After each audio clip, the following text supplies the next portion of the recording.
customer service, done right, can be your company's single biggest competitive advantage. Welcome to the Customer Service Revolution. Join customer service authority and best-selling author John DeJulius as he interviews leaders who are revolutionizing their industries.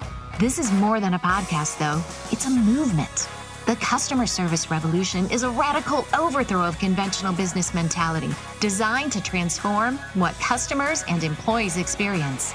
If you're a revolutionary customer service leader who's ready to stop competing on price and obsessed with building a brand that people cannot live without, this podcast is for you. Announcing our newest book, The Employee Experience Revolution. Increase morale, retain your workforce, and drive business growth. Launching June 10th, just in time to be your summer read. Pre-order your copy today at thedejuliusgroup.com and receive a limited bonus, 15 pages of questions designed to gauge an applicant's service aptitude potential. Order your copy today. Welcome, revolutionaries, to the Customer Service Revolution podcast. I am John DeJulius, Chief Revolution Officer of the DeJulius Group. And on today's episode, I am interviewing Brian Blaushild, President of Famous Supply. Famous Supply, or Famous Enterprises, is a fourth-generation family business which began nearly 100 years ago, back in 1933. Wholesale distribution of HVAC, plumbing, industrial, PV, and building products. 48 locations throughout Ohio, Western PA, West Virginia, the Mid-Atlantic, and Southeast U.S. Famous has 1,000+ team members and does more than $500 million in revenue. But before we get to our interview, let's talk about what's happening in customer experience today. Major companies not allowing customers to call them anymore. They've gone silent. Years ago, one study revealed that customers would rather go to the dentist instead of calling a company's call center, contact centers. Well, big corporations have solved that issue by making it virtually impossible to contact them. A new study sheds light on a significant obstacle: the absence of a contact phone number on the homepage of 85% of Fortune 500 companies, and the complete omission of such a number anywhere on their website on 23% of Fortune 500 companies. Furthermore, Voice Nation's customer service data analysis reveals that 30% of the leading Fortune 500 companies are unreachable. According to an international group study, 76% of customers still prefer phone calls for customer support. It took the money penny researchers 6 or 7 clicks to find one somewhere on their website. This tactic creates overwhelming barriers for consumers, forcing many to seek other means of recourse. They should seek other competitors. Most customers do not want to complain. Besides being uncomfortable doing so, it is considered a waste of time. Now it appears impossible to do so. One of the few places frustrated consumers have to force companies to respond is the internet. Social media and sites like Yelp have become a stage for airing grievances about customer service, typically when all other avenues have failed and frustration peaks. Companies often only respond to these issues when they gain traction online and spark a collective demand for action, with acknowledgments typically made in a public forum. This reaction underscores the performative and insincere attitude of a certain business that values customer satisfaction only when it affects their public image. As more and more companies incorporate artificial intelligence and machine learning, which improves productivity and efficiency, it must be done in collaboration with accessible employees. We'll be right back after this with our interview with Brian Blaushild. Are you curious how your company's customer experience ranks against world-class companies? Take our complimentary Company Service Aptitude Test and find out. Visit thedejuliusgroup.com/CSAT to take the test and find out your company's strongest and weakest areas. That's thedejuliusgroup.com/CSAT. Welcome back, revolutionaries. Today, I am talking to Brian Blaushild, president of Famous Supply. Famous Supply is a fourth-generation family business which began in 1933. Famous is a wholesale distribution of HVAC, plumbing, industrial, PVF, and building products. They have 48 locations throughout Ohio, Western PA, West Virginia, and the Mid-Atlantic and Southeast U.S. Famous today has over 1,000 employees and does over $500 million in revenue. Welcome, Brian. Thank you, John. Thanks for having me. You know, it's funny. I've known you since literally the day you were born, and I can't wait to get into all this. There's so much for me to talk about. For those of you who don't know, John actually gave me my first ever job in my entire life. Was that the? So at the salon, when my mom used to get her hair cut, you would pay me under the table to sweep up the hair off the floor. Oh, how funny. I don't remember that. It wasn't a lot. I think it was like $1 an hour, but it was great. It made me enjoy wanting to come to watch my mom get a haircut. I thought I bought advertising from you when you were like 10 or 11. You did? On those on the placemats for like Corky and Lenny's or something? Yeah, so my dad, I don't even know how he got this idea, but the concept was, in our company back then, we actually had an in-house print shop. So what we had, machinery that we could print things. And the concept was I printed out placemats for Corky and Lenny's, which was a local deli. And I said to Corky's, I will give you, 15,000 placemats for free. And I knew what the cost was going to be to print those 15,000 placemats. And all I had to do was sell more in advertising. How old were you at the time, Brian? I think I was 10 or 11. Yeah. So I think I got maybe 15 or 20 companies that each wanted to advertise. I think I charged about $350. And John, you graciously bought one of the ads. And I mean, people for a very long time brought that up. The funny thing is, probably the majority of our listeners are not from Northeast Ohio. So Corky's and Lenny's has been a staple restaurant in Northeast Ohio for nearly 100 years. Yeah. So it's a very popular place. But me and not only Brian, yourself go way back. Your dad is one of my closest friends. And I was just thinking about this today. I knew your grandfather, Jay, met him 42 years ago. And we're going to get to all that. And so I think when people hear, and I've worked with you guys and, everything in between. And when people hear the type of business you're in, it's not the sexiest business, right? And it's like, oh, wow, there's so much to learn here, working with and getting to see behind the scenes and speaking at your events. And you have a culture unlike very few I've ever worked with or been around it. And that's saying something because I've worked with some pretty amazing companies. But let's, Famous is a fourth generation company from Hyman, who I didn't meet, which was your great grandfather, handed it down to his son, Jay, who then, and I don't think the right word is handing it down, but Mark, your dad, took it over from Jay. And then you, I think in the past year, 12 months, were just named president. So it's difficult to do a generation to generation business once. And you guys have successfully done it through 4 regimes. What's that like? What's the secret there, Brian? So maybe what I'll do is I'll kind of take you back to how the business was founded, and I can kind of go through that. Yeah, please. That. But so my great grandfather, came to America in 1922. Okay. He had a 3rd grade education, didn't speak any English, and when he was in Latvia, he was what they call it. Did you know him, Brian? No, he passed away in 1970 before I was born. That's why I didn't know him. Yeah. because I met Jay in 82. Yeah. So, when he came over here, he was working as a factory as a little kid. I mean, you think about, America, you can't get a job until you're, 16. Back then in Eastern Europe, you were working in a factory at 7, if that's what you needed to do to put food on the table. And he was a tin man by trade. He came over to the U.S. in 1922, and he was installing furnaces.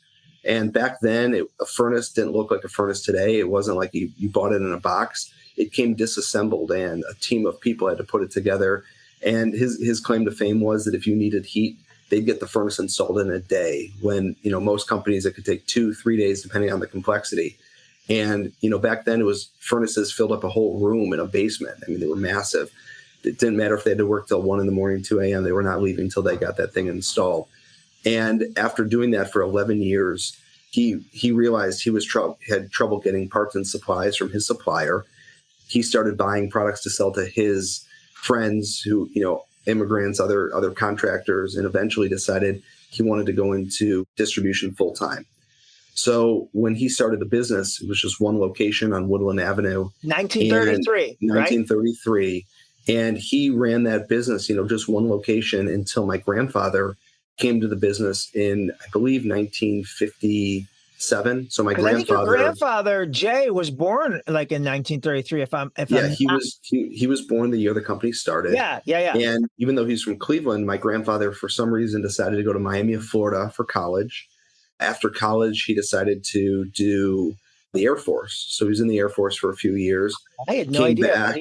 He was in the Air Force.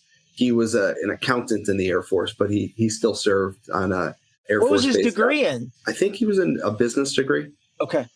And Miami of Florida, the hurricanes. Yeah. So he went down. He was an accountant. Yeah, he was an accounting major. So he was did accounting in the Air Force for a few years, came back, did 2 years of law school, decided he didn't want to finish law school, never took the bar, and joined the family business. So he got into famous, I think, around 1957. And right off the bat, I think him and my great-grandfather really played off each other very well, because Hyman, his father, was a very conservative man, really cared about his people and his customers, where Jay was very entrepreneurial, and he just wanted to open up stores and open up branches. And back then, a lot of companies didn't expand to multiple sites because there was no computers. So, everything was done on paper. Each store that we opened up was an individual profit center. And for about 20 years, the two of them really balanced each other out. And I think kind of the frugalness of my great-grandfather with the entrepreneurialism of Jay was a really good combination. They played off each other very, very well. Then tragically, in 1970, my great-grandfather passed away, and Jay had the company on his own. He had nobody to go to. He didn't have a leadership team at the time. I think we had 11 stores, and all the store managers reported into Jay. He didn't have a team, and he quickly realized that he needed to kind of build a core group of individuals to help him grow. And he was all about empowerment and just kept opening stores, acquiring businesses, doing everything he could to grow at all costs. And I think what was so amazing about Jay and kind of his entrepreneurial journey is that he was probably the most selfless human being I've ever met.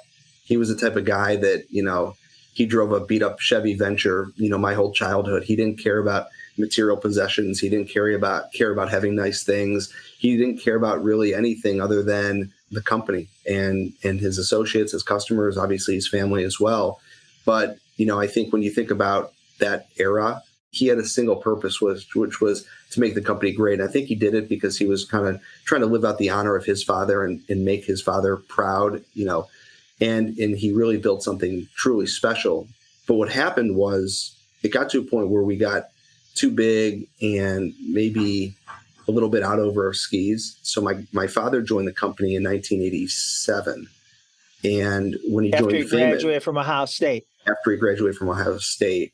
And for about 10 or so years, he worked at the business where, my grandpa was running the shots and my father had kind of a smaller job and a smaller little division of the company. And Jay kept growing, but we were having trouble keeping up with the times and evolving. And right. It's kind of crazy to say this because, you mentioned that we're around $500 million in sales today. In 1997, we were doing 175 million of revenue, and we did not have a computer system in 1997. Everything was done manual. 1997. 1997. Wow. Well, and that's one of the questions I would ask you, and I didn't mean to cut you off, but I want you to finish the story. Is there's two difficulties I've seen from when when you try to hand it down to the next generation.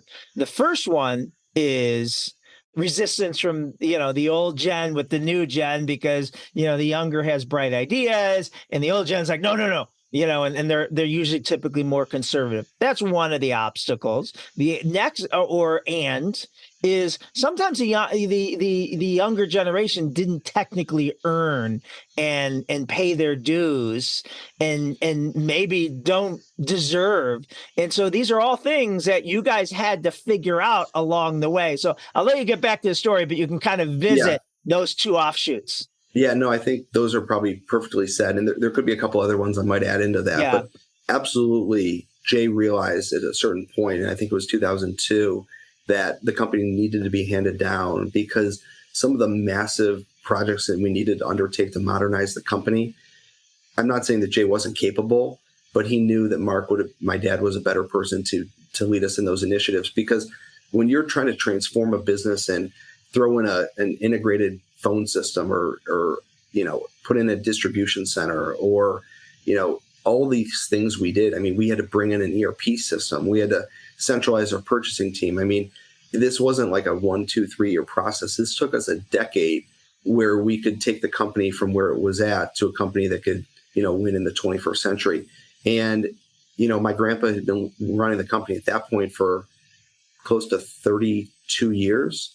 And I think he knew that my dad was more qualified to kind of help us evolve to who we are today. So when my dad took over, it's not like we put a pause on growth, but there was a good 10, 12 years where we did not grow that much as a company because we really had to get our house in order. We had to upgrade our systems, our processes, our distribution network, and to some degree, the talent that we had. And we had a lot of incredible people, but we had to continue to supplement with, more talented individuals from the outside. And when I joined the company in 2010, it was almost like 8 years of hard work had finally paid off, and things have been fantastic. And I'm really proud of Jay for realizing that, the timing was right to give it to my dad. And then also for my dad to, it sucks to go a 2, 3, 4 year stretch where you don't grow. But he knew that you had to go through those lumps, and we had to do that if we were going to be able to compete in the future. I mean, the dollar investments that it really took a lot of courage on my dad's part and guts on Jay's part for letting him do that. Yeah. And it's such an incredible story. So that was the story, and you're a very good storyteller. But what is the secret? So, I have 3 boys. If I want to bring one of my boys into one of my companies, which Cal is in the DeJulius group now, what's the secret, or not secret, but recipe to make sure it's a successful transition with credibility and, all those things? Because you went through it. I know you didn't step in. I know your father didn't step into it easily. So, there's probably a lot there to unpack, but I'll try to break it down into a couple different areas. So the first thing is, I was told when I started at Famous by Dave Faguli, who's somebody that's worked for us for a number of years. He said, you have to build your team. We're not a political organization by any means. We're a meritocracy. The best ideas win. People talk about things very openly. So we're not a political company like some companies are. Yeah. But he goes, you really need people to understand who you are as a person. You need people to support you. You need people to run through a wall for you. And the only way that happens is hard work. And if people see you, the day starts at 8 and you get there at 8, that's not good enough. You need to be the first one in the door. And a lot of days you need to be the last person to leave. Now, today, it's nicer that I've worked, 14 years at Famous. And, I think I have a little bit more flexibility. Maybe I've earned the right to have a little bit more flexibility today than I did when I was 22, 23.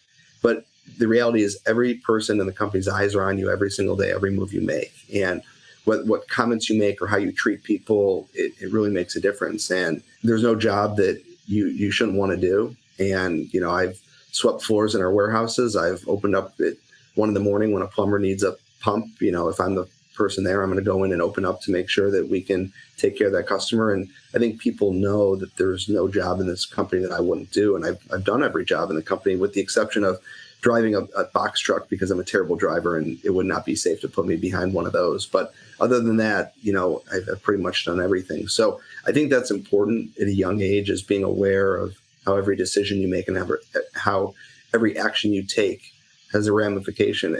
There's the phrase that every interaction you have with somebody is either positive or negative. There's no such thing as a neutral interaction. And I think the goal is every interaction I have with every single person every day, I'm trying to make it as positive as I can. So, Brian, I'm going to say this and you'll get it, and I'll have to clarify for audience, but you are one of the most privileged young men I know. And I don't mean financially. I mean because of who your grandfather was and who your dad is, and just the characteristics and skills that you got to be raised on. So let's talk about Jay, and I'm going to try to keep it quick just because I could fill 10 episodes, and I hope to interview your dad one of these days to talk about his dad, your grandfather. But Jay Blaushild, person, I met him 42 years ago, had one of the biggest impacts in my life, and we don't need to go into that now. But I'm gonna tell you, and I know you're gonna chuckle by what I say, and I'll say it. If I was to explain Jay, or when I do, the way I explain Jay, and Jay just passed away 2 years ago now. Yep. Yeah. So when I explain Jay to anyone, I would explain to him, and he's in my Mount Rushmore of people I've ever met. Right? There's only 4 spots on Mount Rushmore, and I say this all the time. But anyway, the way I would explain Jay is that Jay, the way he felt about me, it was that I was one of the most special people he had ever met. It's most special people in his life. And where I know you have to little bit chuckle inside is I got to believe that thousands think like that. Yeah. And he made, I was, at the funeral, and everyone that got up and talked said the exact same thing I would have said. Jay just made me feel, and he was a busy, successful, he remembered things about me that I forgot. Things I forgot. He told me a few years ago, if he sent me an email or something, but he said, this is literally a few years ago, he sent me an email saying, do you remember 1986 when you were playing on Cleveland State baseball team, and the basketball team made it to the final Sweet 16, and I didn't know what year that was. Like, I couldn't have told you what year that was, but that's just the way Jay made you feel. And I genuinely feel like I was, one of his favorite people in the world. But again, 1,000 people more than would argue with me that no, they were. And we all were kind of right. Yeah. And I think that's kind of I'm sorry, I'm getting a little emotional here. But Me too. I was thinking about it the other day because since my dad gave me this promotion, I guess it was in January. So it's been 2.5 months. And the common question everybody asks me is, how much harder is it? What is your job difficult? And to some degree, the role itself is not any more difficult than what I was doing before, because I was involved in a lot of different aspects of the business. And the business piece kind of takes care of itself. We have a plan. We want to get better. We want to grow. We want to take care of our people. That part is not the tough part to figure out. What's challenging is that there's this, I don't want to say a pressure to be like my grandpa, but there is to some degree. Every show I go to, every customer I meet, they talk about Jay the same way you did. Yeah. And there's that subtle kind of in my head saying, well, I hope I'm as impressive to them as he was. Like, it would be like being Bronny James, right? Yeah, LeBron's same son. thing. Like to measure up, you're only going to let people down. Jay Blaushild is the LeBron James or Michael Jordan of, and so let's building talk relationships. about, right. Let's talk about it. So, but I have to try to stay within myself and know my strengths. I am not him. I'm not going to be the person that's going to. So let's talk about what was Jay's strengths as a leader, and well, we'll just stick with as a leader because it translates to, everything. So too many to name, but I'll start. Right. He could walk into a ballroom of 200 people, and at the end of the night, he would have talked to all 200 and would remember one or two things about all 200 and made all 200 of those people feel special. Now, some people have that gift. Some people could work a room and be funny and, get 10 people. John Palermo could tell a story and make 12 people laugh. That's a great skill. But Jay could touch 12 people or 200. I mean, it was unbelievable. And if he saw them not for 10 more years, he would remember what he learned 10 years ago. It was a party trick. And then he'd meet you 10 years later and bring something up. But the other thing that he did so well is he just asked the best questions. Nothing was surface level. I mean, I sometimes walk through this building. Hey, how was your weekend? You talk for a little. He would just ask these unbelievable questions about people's families and their backgrounds. And he would just keep digging and digging and digging.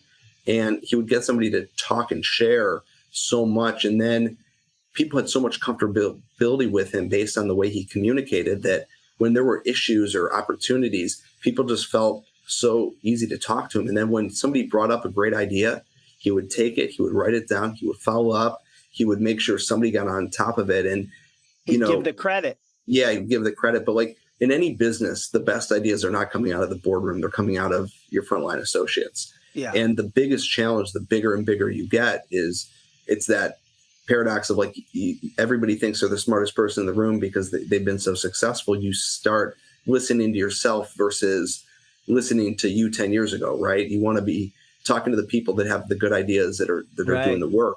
And the bigger we get, we want to make sure that we're still getting all of our ideas from all of our people. And that was what he encouraged us to do as a leadership team. Even when he was, he never retired, but even when he passed the torch to my dad, he was still coming to our leadership team meetings. He was our chairman, but he would just send out, golden nuggets of wisdom or ideas that he heard when he stopped into a branch and a warehouse guy said, hey, this is an issue. Have we ever thought of that? And he would then get it to the right person to make sure that got fixed for that person. And they would say when it might not be a big deal, that issue, but to the person who brings it up, it's the biggest deal in the world for them. Yeah. He treated every issue like it was the biggest deal in the world. I mean, if there was a branch that had a railing that was broken, that's not that big of a deal. But he acted like it was the biggest deal in the world because we want to get it fixed so that person feels like we're the hero. And he built a lot of trust with our whole company where our company realizes that, if there's issues, bring it to us. We'll fix it. We can pivot, we can change. And he his personality of how he attacked problems and how he attacked opportunities has really been ingrained in how we run our business. Yeah. And so now your father, who's still really involved in the company, he's the chairman now, right? Yes. Chairman and CEO. Yep. Yeah. Okay. And equally amazing. What'd you learn from him as a leader? So different from maybe Jay, or he carried on? My dad is probably a little less shoot from the hip. He's much better in terms of strategic thinking. Yeah. My dad's probably a little bit better of a delegator than my grandpa, and he's definitely more patient. Now, Jay worked with a sense of urgency that was incredible. And I think, it's just a different style. Doesn't mean one is better, one's worse. To be honest, both styles, while different, they both accomplish what needs to be accomplished, which is you want to create enthusiasm with your team and conviction with your team that's the path you want to go down. And while my grandpa may have done it with a little bit more firepower or a little bit more energy, where my dad is maybe a little bit more measured, either way, it has done a really good job of building consensus amongst our team that, this is the direction we're going to go in and we're going to go down that path. And I think from a leadership standpoint, what you want to see is you don't want the leader to waver. You want them to have conviction in what they want to do, but also the flexibility to know that if something doesn't make sense, they could change course. And I think they both accomplish that in very different ways. So how does Brian, newly appointed president, step in the shoes of Jay and Mark? What have you learned from them? And how is your leadership style different, if at all? I would say that I try to take the best of both. I think the best compliment I can give or get is when people famous say that I'm a little bit of Jay and a little bit of Mark. That makes me feel good because that's by design. I mean, you want to model behaviors that you see if you think it's good. And obviously you don't want to play a character or have a style that doesn't fit you. Your style as a leader needs to be authentic and real. So I think my style is authentic and real, but there's certain things that I try to take from both of them and use both of them. I think what I love about what my grandpa did, which I try to do, is the concept of management by walking around. Go into a branch, try to talk to every single person there, ask as many questions as you can. And if you hear feedback, try to follow up on it immediately. That's what he did better than anyone. And I love doing that. I think what I've learned from my dad is how not to overreact. Sometimes things happen, whether they're setbacks or issues. And my dad is just very good at, let's just see how this plays out. Let's let so-and-so fix it. We don't need to get involved. This is an opportunity for them to step up. And you see the trap of sometimes leaders try to solve every problem, and some problems just you don't want to solve. Maybe sometimes doing less is more effective. And I think I try to take that from my dad. And my dad is much more grounded. Jay was very emotional in a positive way, but also could be in a negative way, where my dad is just so much more level-headed. And that is something I would love to aspire to get to, his level of calmness. And as you know, I played baseball with your dad, and he was just like that as an athlete. Didn't overreact, didn't panic in the situation, was always calm. You couldn't tell by his facial expression or his mannerism if we were up 9 runs or down 9 runs, if it was the bottom of the ninth or the top of the first, right? And that's who Mark is. If you enjoy what you're learning on the Customer Service Revolution podcast, you'll love our weekly newsletter, The E-Service. It's full of great customer experience tips and stories, includes special offers, webinars, and more each week. To sign up, head to tdg.click/e-service. That's tdg.click/e-service. ESERVICE. Enter your preferred email address, and you can look forward to great advice from John in your inbox every Wednesday. So Famous is 91 years old. Just an incredible story, history, growing now more than ever. I know with you at the helm, the future, the best years are even ahead of it. But the biggest thing about Famous, from my vantage point, from what I do, is the culture, the way that your customers feel about you, and your customers, for the most part, are businesses that buy from you, and just your 1,000 employees, and so many of them, such a percentage of them started with you 30, 40 years ago. Some thinking it was a temporary transitional job, and are retiring from Famous, and they just love it.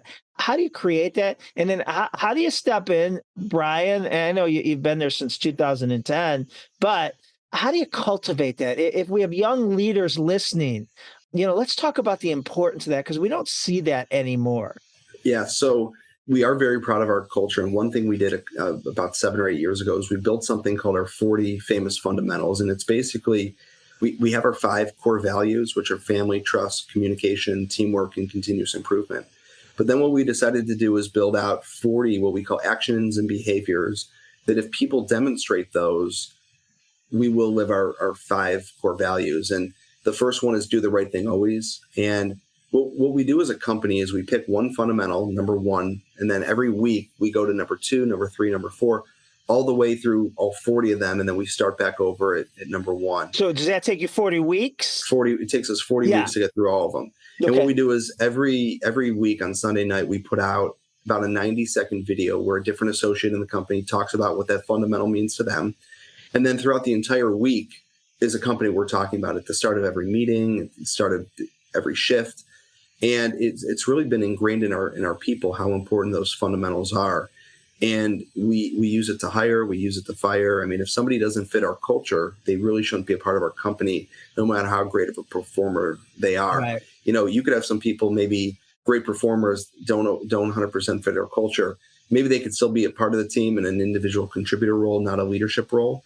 But we really do take it seriously. And when people in a company, if you have someone that's just an awful person, and you accept or tolerate their attitude or how they are as an individual because of their performance, it really is detrimental to the culture. And we have just really set a hard line that we don't want somebody to work at Famous unless they're a cultural fit and they don't exude the values that are important to us. And, you hear so much, even today, there's been a lot of layoffs and we're interviewing so many people. And you just hear so many horror stories of companies that, just the candidate, when they worked at that company, they just did not trust the owners. They didn't trust the company. They didn't trust the vision. They didn't trust the people. And really, it comes down to trust. We want our associates to feel like they can trust us no matter what. And there's nothing more important for us than maintaining the culture that our company, as big as we get, if the culture diminishes or changes or gets worse, then we failed as a company. So your 40, I call them values. What do you call them, Brian? Fundamentals. How do you use that part of the interview process? Obviously not all 40, but how do you interview or how does someone on your team interview? Yeah. So first off, you'd be shocked how many people bring them up in the interviews unprompted. Hey, I was on your website. I love your fundamentals. Which one? I just love the one about, whatever. And the second somebody does that, I'm not saying it's an automatic hire, but it's very, very impressive. And sometimes it's funny. Somebody brings it up and then you say, well, which one did you like? And then they don't have an answer. Well, they're just saying it because, they saw it on the website. They wrote down a note, hey, bring up the fundamentals, but it didn't really resonate with them. Right. But then also, I think there's certain fundamentals that maybe are very unique for Famous that aren't unique at other companies. And it's kind of a deal breaker. So the first one would be in the gray zone, and I'm blanking out of the number, but being in the gray zone is very important in distribution, just like in any service business when you think about it, right? If somebody walks into your salon, has an issue, you want your people to be empowered to give a refund or discount something, do whatever. Right. If somebody is very black and white, it's probably policy. Yeah. I mean, retail companies, if you go into Home Depot and try to do a return, they have a very strict return policy. Right. If it's 31 days, you don't have your receipt, if somebody's that, right, they're not going to work. Now, do we have some black and white people in this company? Absolutely. But are they maybe a better fit in accounting or a finance role? There's certain roles where that is important, but for some, I believe some people, I've had it too, Brian, and obviously our clients, we work with it. They do it for good intentions, right? Yep. They're protecting the company. And they also, it's a hard habit for them to get out of because every company they've worked for before they've come to a Famous was like, this is our policy. And you don't go against policy. People have gotten fired for going against policy, so they do that. And it's hard, but you just have to coach them out of it saying, it's okay. It's okay. Don't punish 98% of our customers or you're afraid 2% are going to try to get away with. And as you know, I'm okay if we get taken advantage 2% of the time, which I don't think we do. But if we do, it's what we get back from the 98 that couldn't believe, it was 45 days, 15 days past, the 30, or they didn't have a receipt, or they opened it, or what. Brian, you're such a good customer. Don't worry about it, right? But it's been fun seeing people kind of come out of their shell. We've had some black and white people that started Famous, and then 2 years later, they're very. That's what I'm talking about. Yeah, and then the other one is keep things fun. I try to make people laugh in interviews, and if somebody's just very stiff and very cold and they just don't. They're just not a fun person. It's going to be tough. I mean, our culture, we want people to enjoy the people they work with. If you're in a branch of 6 people, those are the 6 people you're going to spend more time with than anybody in the world. Yeah. And if you're not laughing, half the day, that's just not that healthy. So we really try to find people with good senses of humor. And I think people really do enjoy that. I mean, people talk about that. And there are other ones as well. But you're right. You have to find out in the interview if they're going to fit our culture. I want to find out if you're positive. Even a silly question like, for sitting down for the interview and I just say, hey, how you doing? Now, if you say nervously, you're a young 19, 21, good. I don't count that, right? You're nervous. But if you just say, fine, okay, Like that already tells me you're not a positive person. Like, if anything, you're on your best behavior right now in the interview. It's only going to go downhill, once you start dealing with customers 15 times a day or an hour or whatever that position holds. But I'm looking for happy, enthusiastic. Like you said, I'll ask, what do you do with your free time? And I could care less what you do with your free time. I'm looking for enthusiasm. Like, Ryan, I know you like to run, you like to play golf. You're a great golfer. And, if you start talking, I start asking you about that. Have you ever played at Barrington or you ever played at, and you don't get excited, enthusiastic. You may not be someone that has passion inside you. Yeah. And that one's tough because we have a lot of people, like some of our best inside salespeople, might not have the most outgoing personalities. They might not be the most enthusiastic, but they're incredibly responsive. So I think we have to really look at which fundamentals are most important for each role. Right. And it's been a challenge, but I think that's been the most fun part about Famous is as we've continued to grow, we've promoted a lot of people from within. We've hired a lot of great people and we've kept a lot of great people. And it just feels like the culture today, honestly, feels even better than it did 10 years ago. And I think most companies, as they get bigger, from my standpoint, Brian, it feels like the company's smaller, and it's not. It's grown so much, but that's how good of a job you guys are doing with the culture. Is it feels like it's smaller, and that's a big compliment. Yeah, and one thing, and I give a lot of our people credit because you have to find people that are not ego driven. And one thing that makes Famous unique is we actually don't have any people on commission.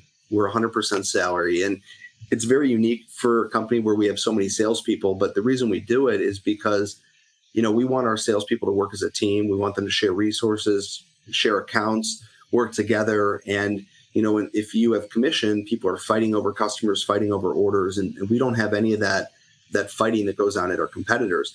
But what ends up happening at a lot of companies is those, some of the sales guys develop a large ego and, prima donnas. We have none of that. But what's cool then is if we hire another salesperson for a market, if our competitor did that, all the people are going to be pissed because they're thinking, okay, this new guy's on board. They're going to give him some of my customers. That's going to cut into my pay. We have none of those issues. So as we add more and more talent, it creates momentum and enthusiasm versus creating animosity and fear. And when I think about how we've gotten better operationally or in our IT group or any of the areas of our business where we've gotten stronger, we've had to bring in some talented people from the outside. But I think that gets our people fired up and more excited versus, what does this mean for me? Yeah. The last thing I want to touch on with you is how do you develop leaders, and what do you look for in emerging leaders, and what percentage of these skills do you think, they maybe come naturally or can be trained once you get them into leadership? So I do believe that I'm a huge proponent of training and professional development, self-development, anything somebody can do to better themselves or we can provide opportunities for people, all for it. I do believe, though, to some degree, a lot of leadership is natural. I mean, I'll give you a perfect example. If you going out with a group of 5 or 6 guys and you're texting and someone says, hey, let's all go out Thursday night for dinner and get wings and watch sports. Well, if one person in your friend group maybe texts that, maybe 2 people show up, maybe 3, maybe the thing falls apart because it just does. But there's always that group that has that one guy that if he says, hey, let's go out for wings, everybody shows up because he put it together. I think there's just some people are born with maybe more of a natural ability to pull things together. And I do think it's important to find that. And I don't know if that necessarily comes from age or wisdom or experience or career or whatever. I think some people just have that ability to create enthusiasm. And for us, we've put some very young, inexperienced people in some really, really, really big roles. And when people see that, they know that our company, we don't just look at, Bob or Sally have worked here the longest, they're going to get that role. It's really about who's best equipped to do that. And I think people like that because they know it doesn't matter if I've been here 2 months or 12 years. If the company believes in me and I work hard, then they're going to support me. And I think that's created a lot. It's definitely helped our culture because people know that they can be promoted from within very quickly. And, we're not a company that looks at, how many degrees you have. I mean, some of our best people didn't graduate from college and have gotten promoted way faster than people that did. And that's okay. We don't require people to get MBAs if we want them to, move up to a certain level. It's really just about how much you put into it. I mean, it's like doing yoga. If you go to yoga and you just kind of half-ass it, you're not going to get much out of it. But if you go there and you give it your all, you're going to have a great workout. It works the same way. The more you put into it, the more you care, the more you try, people take notice. And I think it's our job to identify those people that really just care and give them the opportunities to be successful. So let's narrow it down to top three things, right? You said care about the company, care about their job, effort. Caring is number one. If you're not 100% all in, it's tough. And I think caring, I believe you would say caring kind of is twofold. Caring about, the pride, the work, the job, but also caring about other people that you work with and for, right? Yep. I think people with no ego, it just makes it so much easier to lead and be successful. And you have to be smart. And that doesn't mean degree or SAT score, but just common sense. And we just have some people that are I just am blown away every day by how smart they are and what judgment they have. I guess being smart and having good judgment are probably two different things, but they're probably equally important. They go together. They do. And every day we're faced with decisions we have to make, and just having people that have great judgment is so critical. Yeah. And, something you just said about being smart, like I talk about, with my leaders and my team, what are you consuming? And meaning, you got to be consuming to be the smartest at what you do, whether it's podcasts, audiobooks, books. I know you're an avid reader, having read more than 500 books. And I just think that consuming is so important to expanding your brain and being open to the next, thing that's out there. And it's particular to your industry, but just what's going on, even in your customers' world, so you can better serve them. Yeah. No, our industry is definitely changing a lot. I think there's a lot of things that are scaring a lot of our competitors. It'd be like if all of a sudden there was, automated robots cutting hair, that'd be a threat, right? Right. There's legit real threats in our industry. And our vision is we're going to continue to transform the company because we don't want to have any of those threats, affect us. And we think there's certain things that we do really, really well in other areas of the business where we're going to have to pivot and kind of slide because we, to kind of avoid those threats. But we want to evolve the company to where we're going to be sustainable for the next 90 years.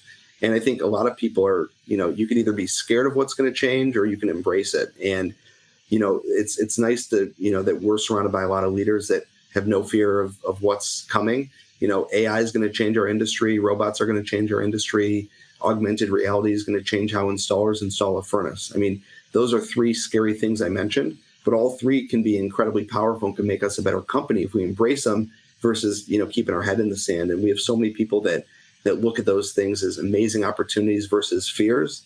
And that's what makes it enjoyable for me to come to work every day, is because I work with people that are just as excited about the future as I am. Right. And are you going to be the Blockbuster or are you going to be the Netflix? And Blockbuster very easily could have been Netflix, but they were stubborn, and so I think that's what's great about Famous and the four different generations is you guys have always been your own Uber, right? Not letting someone else come in and disrupt you, but you've been the disruptor in a very old industry that could get stale very easily. Yes, that is the goal. That is the goal. All right. I'm talking to Brian Blaushild, president of Famous Supply. Brian, I'm going to, what's the best if people want to follow you or anything? LinkedIn, your LinkedIn? Yeah, LinkedIn. Okay. I'll put that in the show notes. Brian, this is really cool for me. Just sitting here. Obviously, I was very close with your grandfather, Jay, and very close still to this day. I consider your father, Mark, one of my closest, dearest friends. But I don't know, seeing you go from a kid in diapers that used to, run around at our baseball games, selling me stuff, taking money for sweeping hair from me to being the president of such a successful company.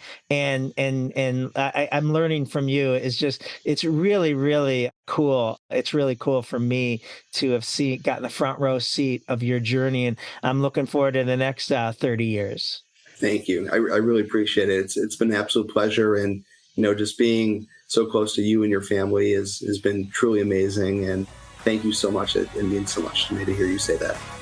Thanks, Brian. We will be right back after this. Let's wrap up this episode with my mantra, living an extraordinary life so countless others do.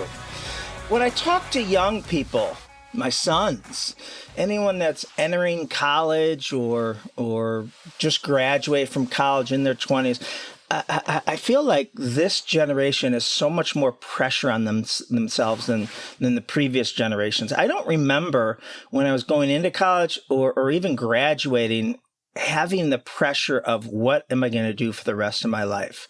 Maybe I just forget, or maybe I was just irresponsible, but it just feels like this generation has that. And, I think there's something screwed up about asking a 18-year-old to pick a major on a career that she thinks they're going to want to do for the next 50 years, right? How does an 18, 21, 23-year-old know what they want to do? And so often I always tell younger people to, the next 10, 20 successful people they find 40 or older in their careers, ask them what they went to school for and ask them what they're doing and what they made their money in. And well more than 50% of the time, those two things don't match up. So it takes me back to my two primary careers.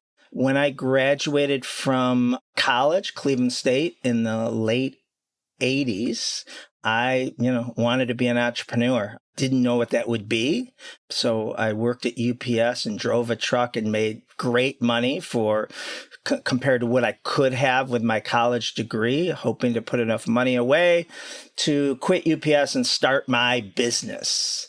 My two primary careers I fell into, the salon industry and speaking and consulting, were total bizarre accidents. And I would have bet anyone that prior to it, if they would have told me you're going to own salons someday, I would have bet them all the money I had that there's no way. And that's what happened. I met my wife, future wife, and she was this great hairdresser. So we opened a salon, and it was really for her. So if that took off, I can quit this great paying job at UPS and open my sporting goods store, whatever I was going to open up.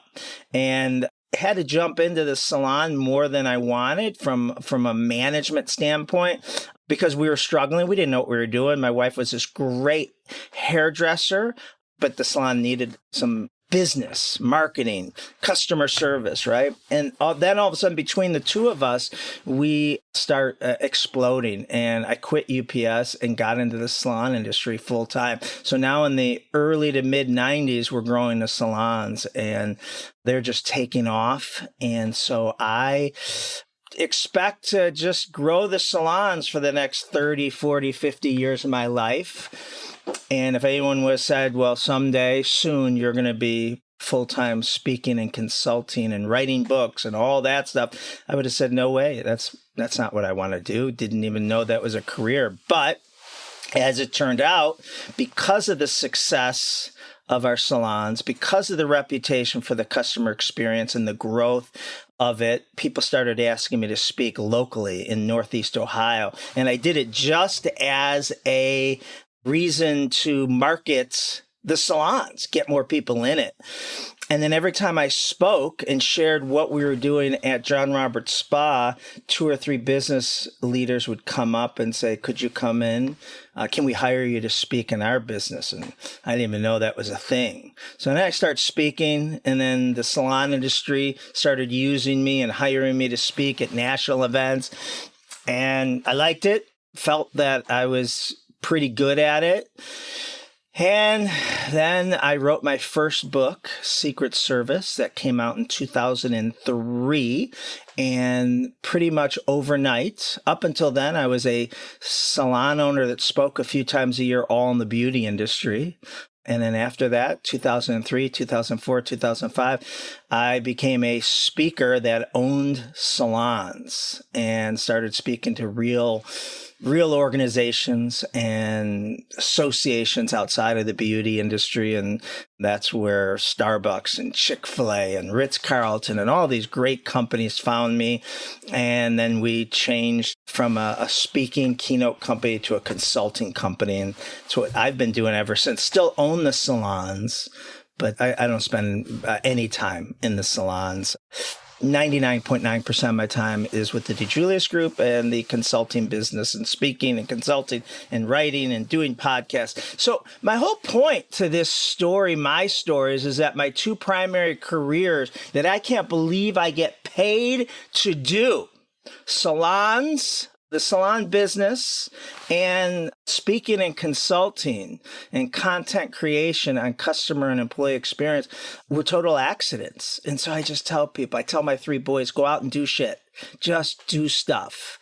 And in it, do as well as you can. And in that, you will find what you're gifted at. You'll find your ikigai, who you're passionate about, that you're very good at, can be one of the top 2-3% at it, that someone's willing to pay you for, that adds a meaningful purpose to the world. So if you have kids or if you're a younger person, don't put so much pressure on yourself. Let it come to you. I want to thank you for joining me on this week's episode of the Customer Service Revolution podcast.